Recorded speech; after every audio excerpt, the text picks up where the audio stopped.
final in the Olympic Aquatic Stadium at the Rio 2016 Olympic Games. And in the 400-meter freestyle, Katie Ledecky did not disappoint. In fact, with a 3-second-plus gap on the rest of the field, Ledecky's main foe is the world record. From the moment she hit the water, the 19-year-old freestyle phenom left everyone in her wake, flying almost over the surface of the water, rather than through it. As if she has a different relationship with fluid dynamics than her competitors. Her time, 3:56.46, lowered her world record by almost 2 seconds.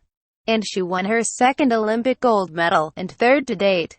She has a gold medal from the 800 at the London 2012 Olympic Games, which she won when she was 15. And a silver from the 4x100 freestyle relay on the first night of competition here in Rio. Ledecky became the 5th female swimmer to win gold medals at 2 different Olympic Games as a teenager. When she looked at the scoreboard after the race, she felt pure happiness.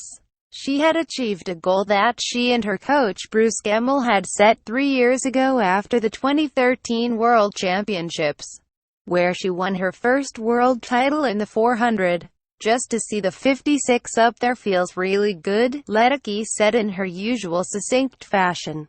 Her coach Bruce Gemmell was equally succinct. When asked what he said to her after the race, she replied, "He said something like, 3:56 is pretty good." Ledecky seemed happy for her teammate, Leah Smith, as well.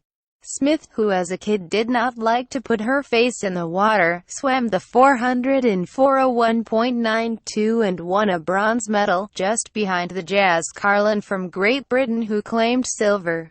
"This is my first Olympics, so I still have not registered that I'm even here, let alone that I won a medal," said Smith.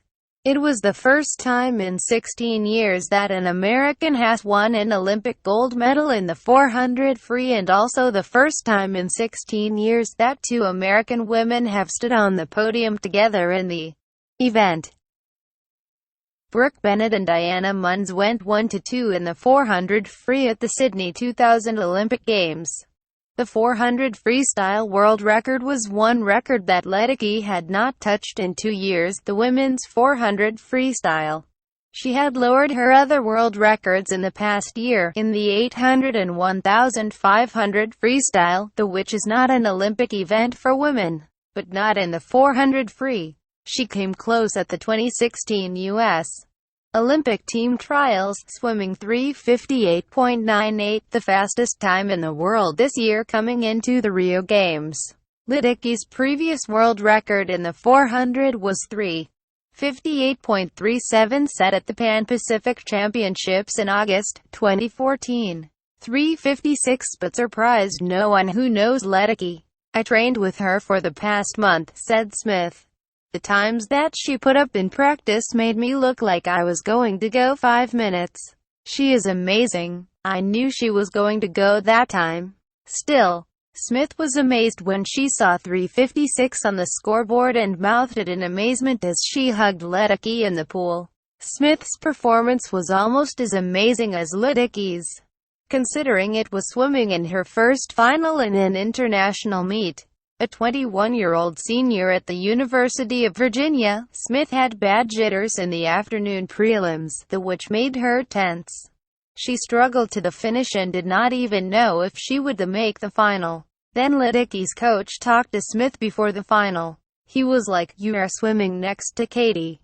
And that's a position that you are so comfortable in," said Smith.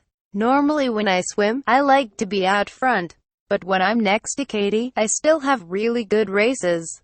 If I'm anywhere near her, I'm probably having a good race." Smith swam solidly in third until the final 50, when she saw Boglarka Kappas from Hungary coming up in lane 1. "I was really nervous. But I was not as dead as I was the last 50 of my morning swim," she said. She held on for the bronze, meeting her goal to bring home an Olympic medal for Team USA. Ledecky has single-handedly revived distance swimming in the U.S. The 400, 800 and 1500 freestyle races were once dominated by legends such as Janet Evans, Shirley Bobashoff and Debbie Meyer. But in the 2000s, the swimming distance fell off the radar in the U.S., in part because NCAA programs typically recruit sprinters who can swim more relays and to garner more points for reviews their college teams. At the Olympic